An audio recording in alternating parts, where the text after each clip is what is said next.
आज हम लोग करेंगे एग्जाम्पल नंबर 5, जिसमें क्वेश्चन में बोला गया है body dropped from a height h reaches the ground with a speed of 1.2 root g h. Calculate the work done by air friction. इन एयर फ्रिक्शन कितना वर्क कर रहा है।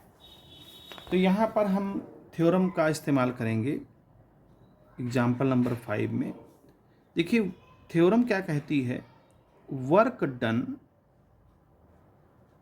Done by all forces.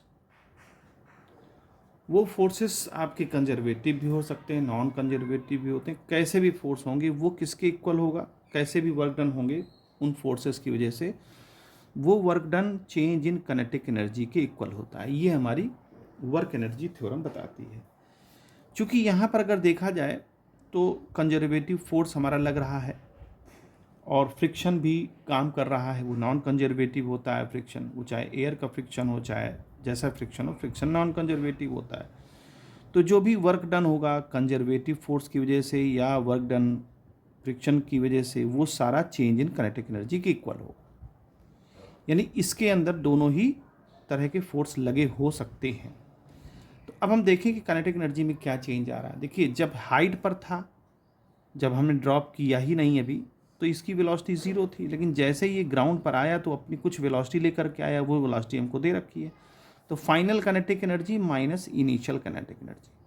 अब फाइनल काइनेटिक एनर्जी में half M B square, अब we हमारा क्या दे रखा है क्वेश्चन में, वी दे रखा है 1.2 और जी एच, चूँकि अंडर रूट में जी एच था तो ख़त्म हो गया, माइनस जीरो, वो जीरो से कोई मतलब नहीं है क्योंकि इनिशियली जो है रेस्ट में था। तो इसको हम कर सकते हैं मास m, यहाँ पर मास तो हमें दिया नहीं तो मास को m ही रखेंगे।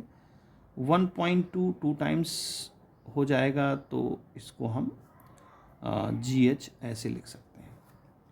अब अगर इसको हम डिवाइड करें तो 2 6 जा 0.6 तो आ जाएगा 0.72 जी एच। ये हमारा वर्क डन हुआ। लेकिन ध्यान रहे वर्क डन जो है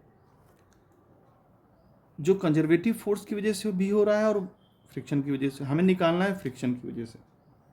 तो फ्रिक्शन की वजह से जो वर्क डन है वो हमें चाहिए, और work done by the gravity force हो रहा है एम जी एच, क्योंकि नीचे की तरफ आ रही है बॉडी। यानी वर्क डन जो है ग्रेविटी की ही डायरेक्शन में है, तो वहाँ पर हम हमारा वर्क डन क्या होगा, यानी कि एनर्जी क्या बनेगी, एम जी एच बनेगी। ये वर्क डन ग्रेविटी की वजह से हो रहा है, लेकिन हमें निकालना है फ्रिक्शन की वजह से। तो क्या होगा कि ये work done m g h जो नेक्स्ट पार्ट में उधर चला जाएगा, 0.72 g h minus m g h. अच्छा यहाँ एम नहीं दिया, एम नहीं दिया तो मैंने एम यहाँ लिखा नहीं, तो उसको एम यहाँ लिख लेते हैं। अब क्या होगा, ये एम जी एच हम कॉमन ले लें तो क्या बनेगा 0.72 माइनस 1।